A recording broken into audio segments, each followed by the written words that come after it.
Hey, it's been a little while, but we had the holidays and all that, and I was busy doing some sculpting work for the Christmas, New Year's break,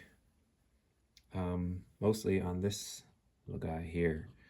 Unfortunately, I didn't record the process because it was a Christmas gift, and I was kind of rushing to do it, and I just had to work on any little spare time I had. I didn't have time to set up the like sculpt it in my recording area.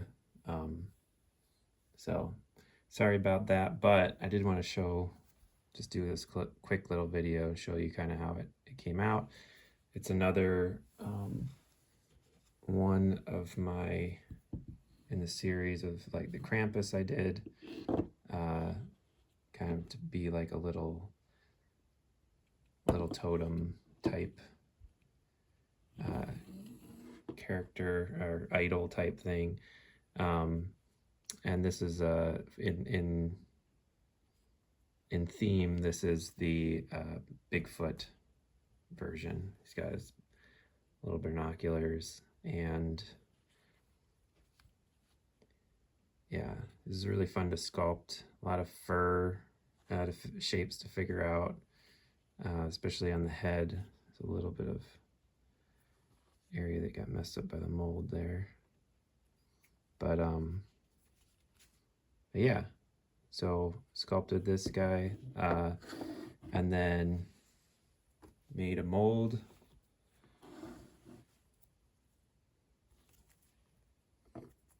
I didn't have time to make a two-part mold, so I just poured a single mold. I actually used a yogurt container, which, you know, when you do a single pour mold like this, you end up wasting a lot more silicone than if you did one that was a little bit more tailored to the shape of the character, because then you can cut off a little bit of space and make it a little save a little material there. But yeah, and it's also easier to separate. This one I had to cut, but it turned out okay, and I got to use my pressure pot for the first time, and the casts came out really nice because of that.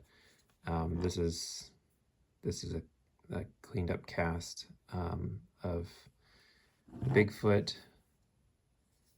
It turned out really nice, really clean, very minimal to like no bubbles, air bubbles. The only air bubbles we got were a little bit on the underside of the arms here, if you can even see that. But yeah, not, you know, because it's an underside, it's not really as big of a deal. The back of the arms were great. A little bit under here, under his little butt. But yeah, overall, turned out really nice. That was, and I will record my molding and casting process at some point here, but right now I'm still working on getting some other sculptures ready. So, but yeah, and I'm still learning that process. I also did a Krampus cast. I used my old Krampus mold here, which this one was built as a two-piece mold, which is much easier to use. But and the nice thing about doing a two-part mold like this too is that you can kind of decide where you want that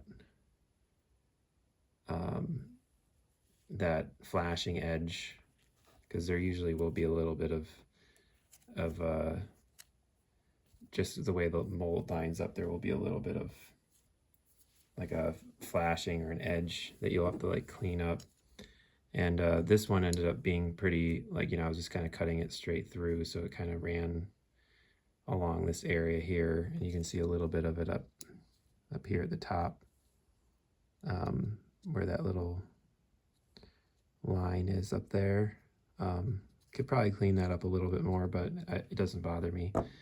And then, but this one, I actually had it run all like along the horn here, and then down the arm. There was just a little bit of it there, and then it ran this way. So it really kind of hid it very well within the sculpture itself. But yeah, these came out so good. The first time I cast this, I didn't use a pressure pot, and there was so many air bubbles in these little details like the nose and all that stuff that I had to kind of fix and repair. But it came out so good. So yeah, and then like the chain details too. But yeah. And then since I was doing the pressure pot, I actually did these all three at the same time, but I used another old, very old mold that I did for this first zombie head. And this one was very squishy and had a lot of issues with the mold itself because I didn't know what I was doing when I made it. But so there was a lot of cleanup on this, even with the pressure pot, but not air bubbles, but surprisingly there were, I guess, tiny little, probably won't come up on the camera here, maybe it would, but it's still very dusty. But the silicone itself apparently has some tiny little holes in it itself, because I didn't degas it or anything.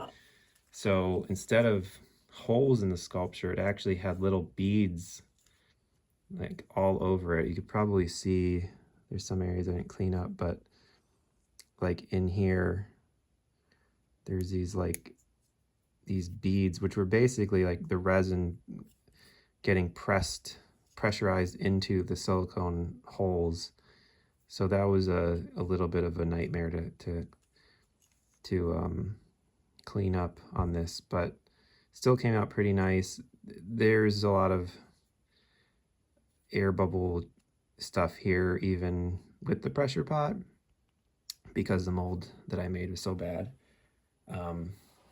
I should have oriented it different or something, but I'll probably end up recasting this because I still have the clay one and it's in good shape, and I think I might just cast it separate from this back piece so it makes a cleaner mold, and then I can do a cast of the back piece itself and then just attach some after. But anyway, just wanted to show that stuff off, and then I'm also going to try to do a little sculpt as well, and I'll post that video after this.